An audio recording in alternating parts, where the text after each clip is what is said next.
Les débats de l'été Sud Radio.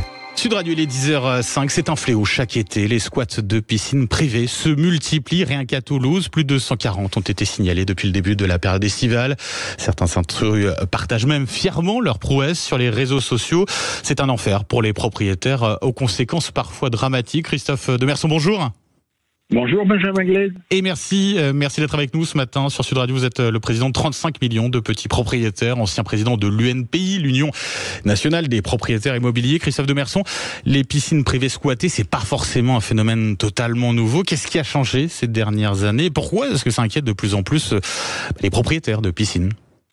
Alors, les propriétaires de piscines sont inquiets, c'est une chose. En préambule, il faudrait quand même rappeler qu'il y a eu au moins une bonne chose tout au long de ces dernières années qui ont été particulièrement compliquées pour les propriétaires. La bonne chose, quand même, c'est la loi Kasbarian, la loi anti-squat. C'est un des seuls signaux forts qui a été prodigué envers les propriétaires. C'est une loi qui a juste un an, mais c'est une loi qui vise quand même à rééquilibrer un petit peu les rapports locatifs. Donc, c'est une bonne chose. Alors, c'est vrai, aujourd'hui, on est au cœur de l'été. Oui, et on y reviendra plus précisément sur ces expulsions locatives qui ont fortement augmenté sur l'année passée, justement en lien ou pas avec cette loi anti-squat mise en place depuis maintenant un peu plus d'un an.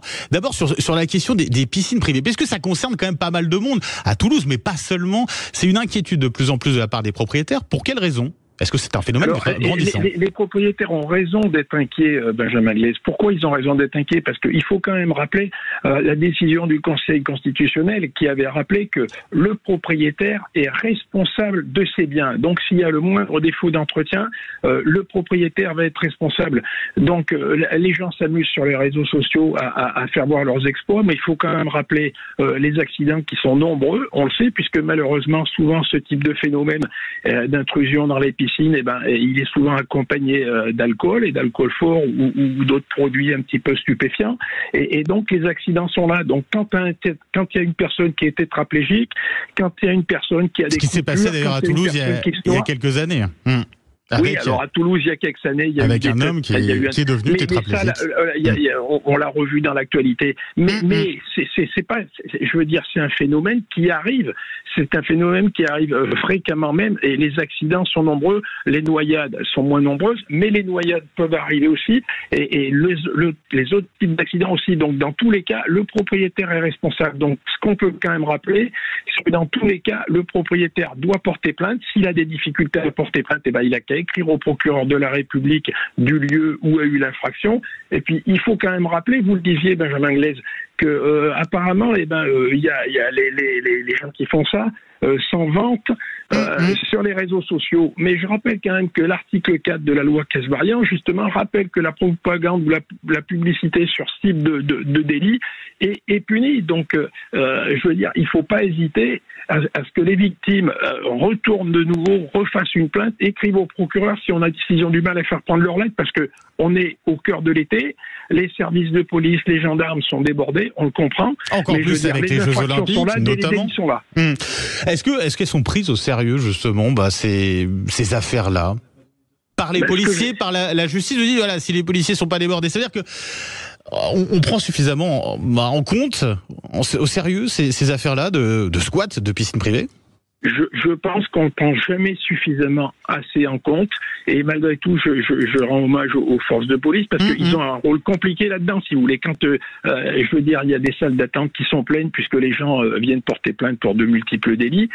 Malgré tout, si je vous dis, si le propriétaire victime a un problème, il a qu'à écrire directement au procureur de la République du lieu concerné, et il dépose plainte. L'objet de sa lettre, ça va être le dépôt de la plainte. Il écrit au tribunal d'instance du lieu où a eu le délit. Et puis, de toute façon, l'affaire sera examinée, elle sera répertoriée et elle sera archivée. Et on ne sait jamais ce qui peut se passer par la suite. Et si jamais de nouveau ça se reproduit, ça sera quand même un fait à rappeler, parce que tout le monde rigole quand ça se passe bien sur les réseaux sociaux. Mais peu de gens rigolent quand il y a, par exemple, un plongeoir qui se casse, un plongeoir en polyester qui se casse et qui occasionne de graves blessures, comme on l'a vu récemment. Est-ce que dans ce cas-là, le propriétaire peut être tenu pour responsable ? Mais bien dans sûr certaines situations. Le propriétaire peut être tenu pour responsable si dans le procès qui aura lieu, si jamais il y a un défaut d'entretien qui est prouvé. Donc c'est pour ça que je veux dire, tout le monde rigole, mais quand il y a un accident, le propriétaire il est face à ses responsabilités et il doit répondre devant la justice. Quand c'est comme on l'a vu dans plusieurs cas, les squatteurs se retournent contre le propriétaire où ils ont fait l'infraction. Ça peut surprendre beaucoup de nos auditeurs, mais c'est comme ça. Ben, c'est vrai que c'est assez impressionnant. On a l'impression parfois que le propriétaire finalement a moins de droits que le squatteur. C'est vrai ça encore aujourd'hui? Encore plus peut-être avec la décision du Conseil constitutionnel dont vous parliez? Voilà, c'est ce que je vous disais en préambule. Alors ça, c'est ce que je vous disais en préambule. Le propriétaire est tenu pour responsable d'un défaut d'entretien. Donc, dans tous les cas, le propriétaire doit fermer son bien à clé. Il doit essayer d'arranger, de faire attention pour sa propriété. S'il y a quelque chose de tout simple, s'il a une échelle en inox, eh ben, il a qu'à la mettre. Il sort son échelle et puis il la met vers le plongeoir pour éviter qu'il y ait des plongeoirs. Il fait des photos de ça. Il fait voir qu'il a fait le maximum de choses pour que si jamais il y avait un problème, il y ait le moins de dégâts possible. Si vous dites porter plainte également, mais oui. Si la situation se produit, on n'a pas forcément de preuves que ça s'est produit. On porte plainte, mais alors là après on entre. C'est vrai, Benjamin Glaise. Donc là, on entre dans autre chose, c'est-à-dire que là, après, le propriétaire, ce qu'il peut faire aussi, mais ça c'est valable pour les propriétaires de piscine, mais comme pour tous les propriétaires, il peut faire attention, il peut parler avec ses voisins, il peut les alerter sur le fait qu'il va s'en aller, que s'ils entendent du bruit, il faut prévenir. Et puis après, il y a des choses toutes simples qui peuvent être faites aussi, c'est-à-dire une lumière qui s'allume, parce que c'est fait souvent lieu la nuit, mais pas que. Et puis aussi, il peut mettre aujourd'hui, il y a de la domotique qui est sur le marché, qui va prévenir directement sur son application avec une application sur son smartphone qui va le prévenir de l'intrusion. On a parlé depuis le début, Christophe Demerson, de cette loi anti-squat qui a un peu plus d'1 an. Est-ce que ça marche dans ces cas-là, avant de parler des expulsions locatives? Est-ce que ça marche aussi? C'est un effet sur ces squats de piscine privée ou pas? Bien sûr que ça commence à avoir un effet. Il faut rappeler que c'est une loi qui a juste 1 an. Mais il faut aussi rappeler quand même, il y a un bon point, je vous dis, c'est l'article 4 de cette loi Kasbarian. On n'en parle pas souvent, mais il faut rappeler qu'avant, il y avait quand même une multiplication d'encouragement, j'allais dire, à ce phénomène avec de la propagande ou de la publicité. Aujourd'hui, c'est puni puisque c'est prévu par cette loi Kasbarian. Donc ça, c'est une bonne chose. Je vous dis, cette loi, c'est une des rares choses positives qui ont lieu pour la propriété privée d'une manière générale et pour les propriétaires en particulier. Plus de 20 000 expulsions locatives en 2023 suite à cette loi anti-squat. Le bilan, il est positif pour les propriétaires? Il est encourageant? Je dirais qu'il est encourageant, mais qu'il est encore notoirement insuffisant. Pourquoi? Parce qu'aujourd'hui, on sait très bien que les délais sont toujours longs. Les préfets, et ça a été rappelé dans une circulaire il y a encore pas longtemps, les préfets mettent encore du temps à ordonner les décisions de justice. Et il faut rappeler quand même que les propriétaires, vous rappelez 20 000 expulsions. Donc une expulsion, en tous les cas, c'est un drame. C'est un drame pour la personne expulsée.